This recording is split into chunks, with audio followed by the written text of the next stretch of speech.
औरत गहरी पहाड़ियों के बीच धीरे धीरे अपनी पैंट उतार रही थी। मर्द ने उसकी गोरी टांगों पर एक नजर डाली और कुछ कहने ही वाला था कि अचानक औरत ने पैंट फेंकी और एक ही छलांग में गहरी खाई में कूद गई। ये देखकर मर्द की आंखें फटी की फटी रह गईं। उसे लगा शायद गर्लफ्रेंड फिर कोई नया ड्रामा कर रही है। उसने जोर से आवाज लगाई लेकिन कोई जवाब नहीं मिला। फटाफट उसने अपना बैग फेंका, शर्ट उतारी और गहरी सांस लेकर तालाब में कूद गया। जैसे ही ऊपर आया इधर उधर देखने लगा जैसे कोई जासूस हो। तभी उसे एक काली परछाई दिखी। वह बिजली की गति से तैरकर उसकी ओर गया, लेकिन पास पहुंचा तो देखा कि वह तो हिल भी नहीं रही। तभी अचानक लड़की ने आंखें खोल दी और उसे चौंका दिया। अब समझ में आया कि ये तो सब मजाक था।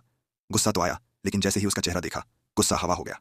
फिर दोनों ने पानी में मस्ती शुरू कर दी, लेकिन उन्हें क्या पता था कि यह हंसी अगले दिन आंसू में बदलने वाली है। अगले दिन दोनों खुशी खुशी एक नाव लेकर समंदर की ओर निकल पड़े। तभी एक समुद्री पक्षी आकर नाव पर बैठ गया, जैसे इनकी किस्मत पर नजर रखने आया हो। वे बहुत दूर निकल चुके थे कि मर्द को कुछ अजीब सा लगा और तुरंत रेडियो की ओर गया। जैसे ही मौसम अलर्ट सुना उसका चेहरा सफेद पड़ गया। एक भयानक तूफान उनकी तरफ बढ़ रहा था। वो तुरंत नाव को किनारे की ओर मोड़ने लगा। हर यंत्र चेक किया, लेकिन तूफान की ताकत को कम आ गया। रात होते होते विशाल लहरों ने उनकी नाव को खिलौना बना दिया। मर्द खुद को शांत रखने की कोशिश कर रहा था। बोला, तुरंत रस्सियां खोलो नहीं तो। लेकिन तूफान भी कोई टीवी सीरियल नहीं देख रहा था जो रुक जाता। वे वायरलेस से मदद मांगते रहे, लेकिन हालात बिगड़ते गए। लहरों ने मस्तूल उखाड़ दिया। दोनों डर गए, लेकिन लड़की को जल्दी समझ आ गया कि अगर अब भी वक्त पर कुछ नहीं किया तो द एंड यहीं होगा। उसने रेलिंग पकड़कर धीरे धीरे कुछ टूटी फूटी चीजें ठीक की। लगा कि अब शायद तूफान टल गया, लेकिन तभी एक 10 मंजिला लहर आ गई। मर्द ने तुरंत अपनी गर्लफ्रेंड को केबिन में छुपाया और खुद दिशा संभालने लगा।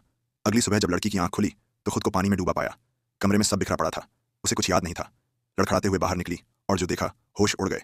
चारों तरफ कुछ नहीं था। तभी याद आया कि वे समुद्री तूफान में फंस गए थे। तुरंत उसने अपने बॉयफ्रेंड की रस्सी खींची, लेकिन दूसरी तरफ कुछ नहीं था। उसने वांग यूजिंग उठाया और दूर तक देखने लगी। तभी उसे एक धुंधली सी परछाई दिखी। खुशी से रो पड़ी। फटाफट वह कंसोल की तरफ भागी ताकि नाव शुरू कर सके, लेकिन इंजन बंद था और स्टीयरिंग भी फंसा हुआ। समझ गई कि पेंच में मलबा फंसा है। वो पानी में उतरी और उसे साफ करने लगी, लेकिन गलती से खुद ही पानी में गिर पड़ी। उस पर फैन शीट गिर गई और जान जाने वाली थी। किसी तरह खुद को बचाया और फिर से नाव पर चढ़ी। जैसे ही सांस ली देखा कि उसका बॉयफ्रेंड सामने से आ रहा है।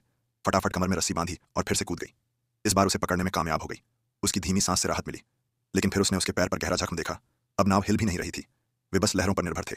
अगली सुबह जब उसने पट्टी हटाई तो देखा घाव सड़ने लगा है। सबसे बड़ी मुसीबत यह थी कि खाना और पानी खत्म हो रहे थे। औरत अंदर से टूट चुकी थी। तभी अचानक एक जोरदार सीटी की आवाज आई। ऊपर देखा तो एक बहुत बड़ा जहाज सामने था।